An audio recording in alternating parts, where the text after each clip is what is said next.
Welcome back to Whispers and Screams. My name is Gabriel, and tonight we're traveling to Burnaby, British Columbia, Canada. Burnaby Mountain doesn't feel like a place. It feels like a decision. Once you're up there at night, you don't feel lost. You feel chosen. The road up the mountain curves too much. Too many blind turns. Too much fog. People say it's peaceful. They only say that during the day. After midnight, the mountain changes its posture.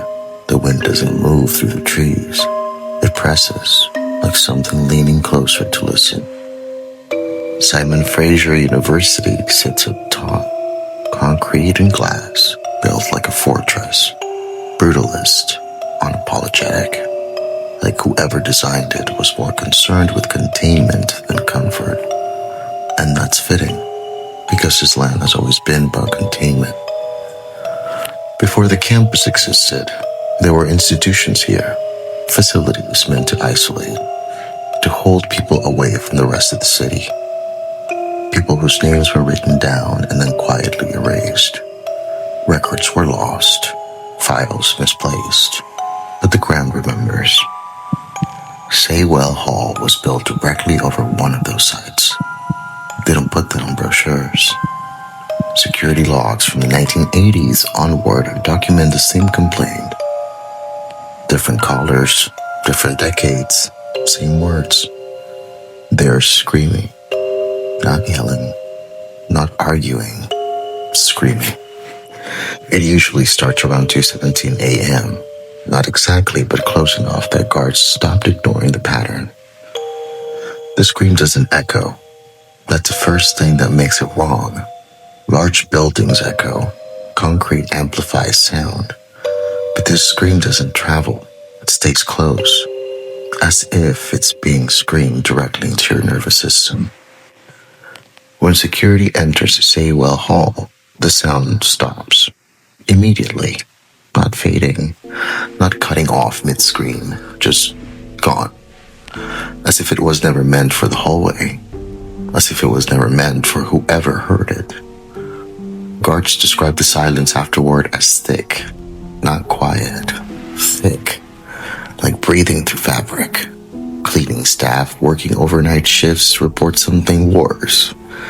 They hear movement behind them, running, bare feet slapping concrete, too fast to be casual, too uneven to be playful. When they turn around, nothing.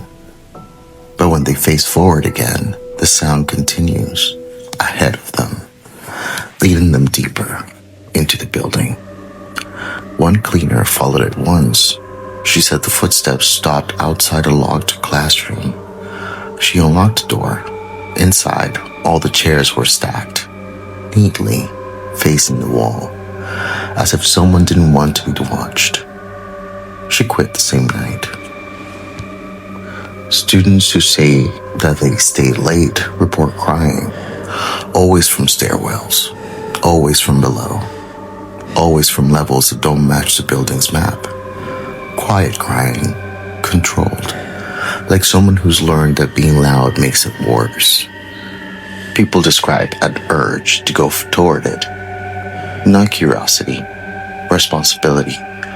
Like if you don't help, something bad will happen. That's how it gets you.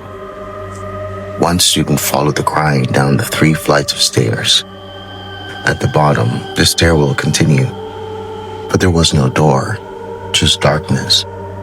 Concrete walls that didn't feel finished. He said the crying stopped when he realized he couldn't see the floor. He backed away, slowly, and heard breathing behind him, close enough to feel on his neck. Security cameras don't help. Motion triggers activate with nothing visible. But audio recordings have captured something. Breathing, wet, labored, right next to the microphone, as if whatever it is knows where the cameras are and wants proof. One resident's advisor saw it, standing at the end of the hallway, not translucent, not shadowy, solid, still, wrong in a way she couldn't explain. When she asked if it needed help, it tilted its head, and she heard a scream, not through her ears, inside her skull, like her thoughts were being torn open. She collapsed. When she came to, she couldn't remember her own name. She transferred campuses. She never went back. Guards say the worst part is the feeling of being watched from inside the walls. Not eyes. Attention, like the building knows who's alone, who's tired, who won't be believed. Some believe the screaming isn't pain, it's rehearsal, a loop, a memory being replayed until enough people remember it, until someone stays long enough to replace what's missing. Burnaby Mountain doesn't chase you. It doesn't need to. It waits. It listens. And when you hear it, it's already decided you belong there for a moment longer. If you ever find yourself on that mountain after midnight and you hear screaming, don't follow it. Don't answer it. And whatever you do, don't whisper back, because the last thing the place needs is confirmation that you can hear it.